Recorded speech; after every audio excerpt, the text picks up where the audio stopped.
Recording. Yes, we are. Hi, we're recording. Hi, Byron. How are you? Good to see you.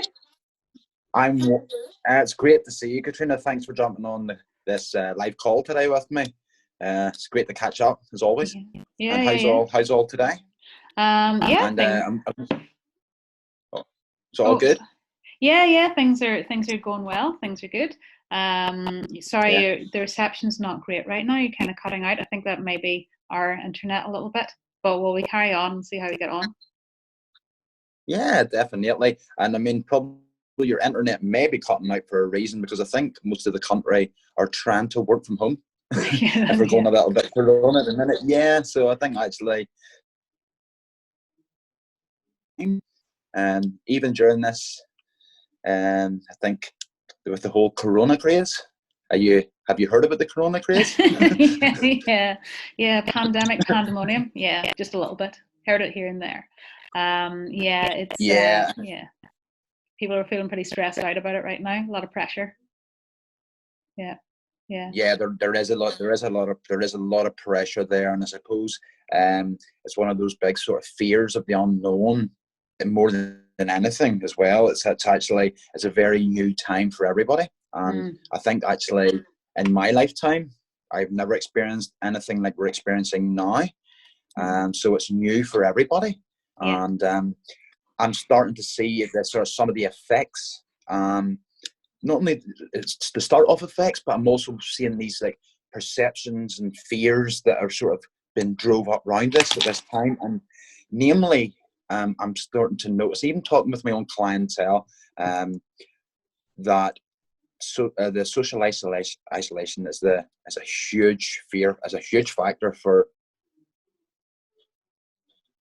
lots of people. And at that time, it's been told to isolate away, but we're quite maybe imminent to having a quarantine sort of period coming up to us all. We don't really know at this time, but going by the trend in Europe at this time, it looks quite imminent that we may have a period. A lot of people are kind of self-isolating, I know. So I think we're kind of already at that stage. So I think it would help people if we could run through a few things here to help to reduce people's stress levels, and a few other things to do with the general health. So because I think a lot of people are really feeling the stress and getting a little bit of cabin fever as well, if you're actually isolated yourself or have been isolated for whatever reason. So what sort of things have you been suggesting that people do, or have you been it's interesting that, Catriona, because you and I are quite similar. We both have this sort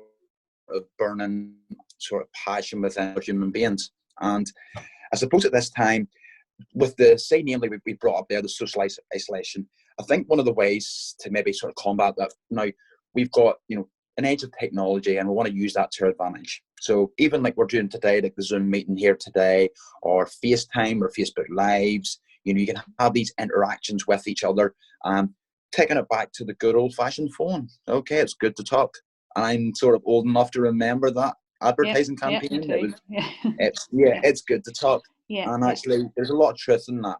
And I think at this time, a lot of people, if we can, rather than just sort of just engaging by yourself, constantly scrolling. It's okay, everyone, to have a flick and see what's happening in the world, but actually taking the time to listen to somebody else, to share ideas, and just sort of, share your feelings with somebody else. If you're having a day and you want to have a mini rant to your friend, have a mini rant. There's loads of changes at this time, but always trying to be positive if you can, helping each other. And I would be suggesting those, and leading on to, because I personally believe that there's going to be a big fallout in the mental health off the back of this. Okay, at the minute we're in this sort of surreal period, but it can start to affect their mental health. So with yourself, Catriona, in a food background from nutrition now, would there be foods that you would suggest to people that would help their mental health at this time? Yeah, I would say just take if you remember the old food pyramid, just tip it up on its end. So I would say, people should really focus on eating real food. So that's the number one message, is eat real food. most people could actually do with getting rid of a lot of the carbohydrates, especially sugars, but also grains. So grain products are things like pasta and bread and rice, all of those sorts of things that I've prepped in a lot. Even cut down on things like potatoes, but certainly all of those processed foods. Focus on cooking yourself from scratch. You don't have to do this every day. You can batch cook, or something called dump cooking. If batch cooking is where you do all the food preparation and feed, and cook it as well, and then you put all of that in the freezer, or you don't put all of it. Some of you don't eat, but whatever you don't eat, you put in the freezer to pull out another day. Dump cooking is where you do all the food preparation up until the point that you cook it, but you leave it raw, put it into the freezer, and then you can just pull it out and cook it on a whatever day you choose to. It's a great way of saving time and of batching things up. Make sure that you do try to eat local, eat seasonally. Have some wild oily fish. You'll be able to get those in the frozen section of a lot of shops. Support your local farmers. Sorry, cut in there. Is frozen fish okay? Yeah, frozen fish is great. It's kind of preferred, probably. Well, in a lot of ways. Okay, yeah. But yeah, it's a natural way of preserving things. We want to keep things as natural as possible. Also, frozen vegetables, frozen fruit. You should be able to find frozen berries and stuff. So if you have enough freezer space, do try and fill it up with natural things. And that way you don't have to go out shopping every day either. Get your local pastured meats, including red meats, not just like chicken. Your local free range eggs and organic where you can. Not everybody has access to regenerative farms, but obviously if you do, go for that. That's wonderful. But eat real food. Try and eat local food. Eat as naturally as possible and get rid of as much of the comfort foods as you can. Well, look, and I'll be a realist at this time. At this time, when it's stressful times, people will reach for comfort food. Maybe that extra glass of wine, or and I can understand, and that's it's understandable in these types of times. But by and large, to help people with their own sort of, I suppose, their overall health, but to feed their mental health, if they keep the stomach happy with things that it likes, it's going to have a good response through the rest of the body. Because you and I would share that belief of nearly the tree of life. You get the roots good, feed it well, and we just have all the sort of the goodness coming out at the top. Yeah. Speaking of, because for me, what I find. Sorry, Byron, you just cut out there again. I was going to say, speaking of the tree of life and health and stuff, what sort of advice would you give about movement and about staying active when people are kind of feeling a little bit stir crazy and imprisoned? Right. So first and foremost, I'll have to keep people safe at this time. Okay. So I love movement to get you moving. First thing I would suggest is that if you are feeling the symptoms of a virus, not only now or any time, I think always don't exercise when you're feeling unwell, because your body is actually trying to fight something off. And exercise is, it's a stressor. Okay. And I love, applying the stressors at the right time. When you're under attack, maybe if you've got the virus at that time, it's not the right time to do. That's the time to rest. But in terms of actually movement, first and foremost, what I would think about is, look, if you were living in a city, okay, so it's going to be different here. If you were living in a city, listen to this, and maybe there's a bit more strict isolation, okay, in the cities, you might just have to sort of do a little short workout in your living room, walk around the house a lot. And if you have the capacity to go outside, there's self-isolation, but you can be self-isolated outside, okay? So I know you would sort of support this too, Catriona, as well, that you go outside, you go into the countryside, get into the fresh air. You and I both know the power of the sunlight, not only for what it does for vitamin D and sort of to help sort of proper cholesterol synthesis. Remember, cholesterol's not the enemy, folks listening here, all the time. I suppose as well, that's going to feed on to not only the movement when you're getting the light, it's helping to actually regulate your internal body clock, which again will help you sleep better at nighttime. Because we both know as well the power of your sleep, and it's going to benefit the mental health. Yeah, so moving on then to sleep, I guess.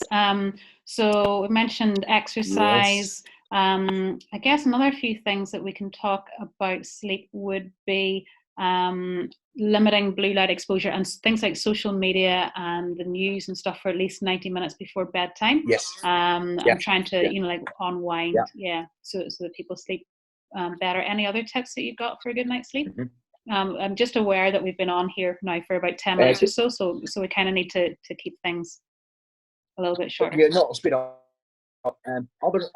Other things there for your sleep. We'll just slot this in. So hot baths. Okay, so really what we suggest at night time, if you like to take a nice relaxing bath, simple thing to pop in there, some Epsom salts, which is magnesium. Okay, magnesium we know has sleepy properties. So again, and also the good thing about a bath, what it does, it warms your body up. Okay, so it takes it up, and then the temperature cools down after. So hot baths. What else have you got? Magnesium. For the sleep, probably as well, just over the course of your day, making sure that you don't overconsume stimulants. If you want to have a good night's sleep, try and just watch. We're a nation of coffee drinkers, and listen, I love coffee too, but it's always just two things with coffee. Just watch out the amount of it you drink, and I suppose the next thing is when you drink it. So again, the science would support that. If you were finding it was affecting your sleep, have a cut-off point of about 1/2 in your day if you don't want it to have a negative effect on your sleep that night. So I would leave that for your sleep. Just be careful how much coffee you're consuming a day. Yeah, absolutely. Let me see. So I suppose there are a few other things that we were sort of thinking about. So it may be useful to see this as an opportunity, or to find the opportunities that are in there. So if you're finding that either you're very pressed for time, you might want to see if you can get yourself into a routine, get scheduling, make sure that you're scheduling everything in and that you have enough time to do all of your tasks, especially if you're working a lot from home and you're trying to supervise kids' homework. But don't just forget to schedule in your tasks. Schedule in your exercise and your social connection and your relaxation. And I think it's another opportunity where you might be able to start doing something a bit more creative as well. So if you find that, on the contrary, you actually have extra time because you're not commuting and maybe you don't have as much time to work, see if you can do some more reading or writing, do some journaling. That can be really good for reducing stress, but you can do creative writing as well. Do some singing, listen to some music. If you play an instrument, wonderful. You might even be able to do a little online band practice. You never know. Get drawing, do some of those colouring in mandala books for stress reduction. If you've wanted to learn a language, now is a great time to be able to do that. So the time that you don't spend on social media, you can spend, you can fill it up doing other things. There are lots of creative things, whether it is woodwork or it's sewing or crocheting or needlework or knitting or whatever it is that you like to do that's creative. Perfect. Get your creative juices out there. And it's excellent you said all those things, because all those things were actually doing things. And looking at, and I mean, in terms of the sort of, go back to the effects of social isolation. And I think we can talk of this in depth because we've just sort of wrote nearly a book in this stuff. We can, but we don't really have time today. No, don't talk about that yet. But really come back into the social isolation is this. From terms of the actual physical effects of it, we know for facts that it affects the brain. We know that has negative sort of effects on the brain. So everything you'd mentioned there, all those tasks leading up to maybe doing new tasks, learning a language, playing an instrument, all those things have really been shown to increase neuroplasticity and neurogenesis. That basically just means you get your brain better and actually grow new. Everything you've said there everything has just really lit up a light bulb for me as well. And I think actually for maybe the listeners listening in today, what they've just listened to us talk to, if they get a chance to maybe write some of this down now, write it down, because what gets written down gets done, but also to guarantee or actually enhance your chances of doing that, you want to sort of declare that with somebody else. Okay, so you maybe your friend, maybe one of the groups that you're actually joining on here, maybe sort of declare to them that this is what I'm going to do. Maybe you can get them to join you. So I think actually that's a better way of helping you to actually get a chance to roll out some of these things we've been talking about here today. Yeah, it's that accountability thing, isn't it? Where, like if you just say it to yourself on the inside, it's, you're maybe not that likely to get it done. If you write it down, you're much more likely. But if you actually say it to somebody, then you're holding yourself accountable to somebody else. So yeah, great suggestions, Byron. Love those. So if somebody was sitting here now listening to us and they've got their pen, they just sort of maybe didn't catch what we had told them throughout this year, just for a really basic blueprint, just to plug in straight away to their life. So for maybe can I start this with the social isolation would be maybe look to phone friends, join on to, like, say this is Zoom we're doing on it today, maybe join into sort of little community groups, and Facebook, we can use it to our advantage. And maybe can I lead on to maybe just some points for their food that'll help maybe their mental health, and actually another good one is buffering in them against the virus at this time or any time. Yeah, or just infections and illness, chronic illness, and even just degenerative conditions. Yeah, eat real food, eat like your ancestors or somebody's ancestors somewhere ate. Cook from scratch yourself, and that will really help with your immune system. Eat liver, eat pastured liver as well, because you need that vitamin A, and it's a great source of nutrients. So especially if liver is something that you enjoy. But eat real food. And I think also leading on to there, and just why, because it's current topic at this time about and I've just sort of jumped on the virus just at this time. I mean, we can look sometimes at the figures coming out here, and it seems to be with those figures coming out that we can actually sort of nearly pinpoint who's been affected the worst, and it seems to be the heart. Namely, it seems to be heart trouble, hypertension, seems to be like the highest number that is affecting there. It's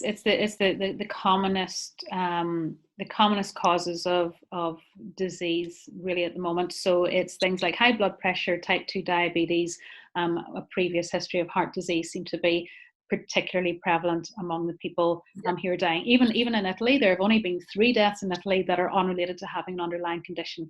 But the good news about having type 2 diabetes and having high blood pressure, and even having a previous heart condition, is that you can put all of these things into remission yourself with nothing more than food and lifestyle changes. So, eat real food, and these conditions are a carbohydrate intolerance. So cut back on the carbs. Cut out the sugars. Cut them all out, and that's and so really, and what you've suggested there will help them at this time and for the future, because for my clientele at this time, one of the big things that they tend to be scared of is passing it on to a relative. Okay, so I think that's outside of anyone's control. Okay, we can minimize risks, wash your hands, but one of the most powerful things maybe they can do is actually have the knowledge themselves how to keep themselves well, and then pass that knowledge on to their loved ones or relatives or whoever else they're scared of passing on. They can actually pass on, rather than they can pass on the knowledge. They can pass on the knowledge to help them. Exactly. And as you say, a lot of older people actually grew up well before all these dietary guidelines came in, so they were used to cooking their own food a lot of the time, and they were used to kind of like eating leftovers, and this will be something that actually just reminds them of when they were growing up, when they were children. Bingo. So people on their list this time, so they're looking at better interactions, talking like this. They're going back through the food choices again, looking at real food choices for themselves. Once they have that in their log, or they know what to eat better, then they can actually pass that on to their loved ones and actually the people they care about, to try and help to safeguard them, because that's going to be one of their biggest defenses at this time. Apart from, obviously we've got other clear guidelines, and then probably handing it on to the next thing for themselves. I would sort of think about movement. So again, if you're well enough, do your short workouts where possible. Get outside, socially isolate it. Okay, staying away from others, get your fresh air, get your movement in. And for the improvement of the sleep, so again, sleep, we'll look to minimize the use of stimulants, minimize those, maybe add in some hot baths at night time to get some relaxation. Maybe that's their meditation time in the bath as well. Okay, so to do that. Anything else you would leave for the listeners to take home today? Yeah, so you've mentioned meditation's a great thing. Practice some gratitude. I mean, it can be hard to think of things that you're grateful right now, but you can definitely think of some. Just trying to find the calm and the chaos, and trying to think of Yes. the things that you're Yeah. grateful for, Yeah. and Yeah. trying to do that regularly. But yeah, I mean, I think that's a great list for people. And we mentioned the creativity as well. Do engage your creative brain as well. Yeah. Yeah. Definitely. But I think Um, actually we've covered so much over that for people there. I think there's actually some we, really we have. There's a lot that we went over. Probably people's heads are fried if they've managed to get this far, which I'm not sure many will have. very well But get there. yeah, we've covered an awful lot. So Yeah. yeah, hopefully people have managed to get something out of this. Yes. But yeah, it's been great catching up again, Byron. Yes, definitely. It's always great to catch up with you. And stay safe, get into the sunshine, have your baths, eat well. Yeah. Get out into the countryside or whatever. So Yeah, definitely. so we'll chat to you soon. Okay, take care and look after yourself. Bye. Bye.